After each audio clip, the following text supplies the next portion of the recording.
আসসালামু আলাইকুম। আশা করি বন্ধুরা সকলে ভালো আছেন। আজকে আপনাদের সামনে দেখাবো কলাম কিকার। কলাম কিকার হলো কলামেরই একটা অংশ। এটা যখন ডালাই করা হয় তখন অবশ্যই প্রাইভেট করাটা উত্তম। আর এখানে দেখুন একটা মিস্টেক হয়েছে। এই যে এখানে ভিতরে দেখুন এই কি রাখা হয়েছে, কিন্তু এই কি না রাখা হইলো সবচেয়ে ভালো উত্তম। কারণ দেখুন এখানে যে কিটা রাখা হয়েছে ইট দিয়া ডালাইয়ের সময়, এই কি এর মধ্যে অনেক ময়লা দেখা যাচ্ছে এবং পানি জমে থাকবে কলাম ডালাইয়ের সময়। কিন্তু এখানে এটা কি রাখা হয়েছে, এটা আপনার এই কিটা যদি কেউ না রাখে তাহলে তার কাজটা সবচেয়ে ভালো।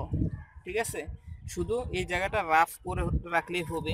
এরকম পাথরগুলা যদি একটু থাকে এই যে রাফ হয়ে যায়। ঠিক আছে, এরকম করে দেখুন প্রায়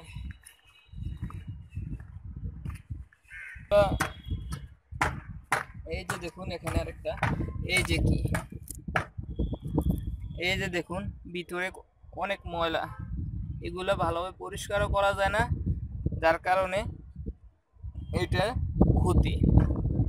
কখনো এই কি আপনারা কেউ রাখবেন না, যারা ইঞ্জিনিয়ার আছেন বলে দিবেন, যাতে করে কি না রেখে আপনার এই সারফেসটা রাফ করে রাখবে। কিছু পাথর অর্ধেক থাকবে বা থাকবে, একটু রাফ করে দেবে, তাহলে বন্ডিং ভালো হবে। শুধু ওয়াশ করে যখন কলামের শাটারিং করবে তখন ওয়াশ করে ভালোভাবে শাটারিং করে ফেললে হবে।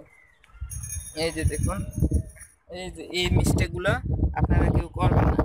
এই যে দেখুন ভিতরে অনেক ময়লা দেখা যাচ্ছে, এই ময়লাগুলো সহজে উঠানো যায় না। আর যারা কাজ করে তারা এরকমভাবে উঠাইতেও চায় না। তাই সকলের উচিত এই ইয়াগুলা পরিহার করা, যাতে করে আমাদের স্ট্রাকচারের কোনো প্রকার কোনো ক্ষতি না হয়। এরকম করে দেখুন প্রায় এগুলা করা হয়েছে।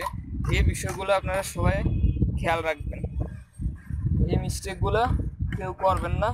কেউ যে সাইটে কাজ করেন না কেন এই মিস্টেক করলে পরিহার করে কাজ করবেন। ধন্যবাদ সকলকে।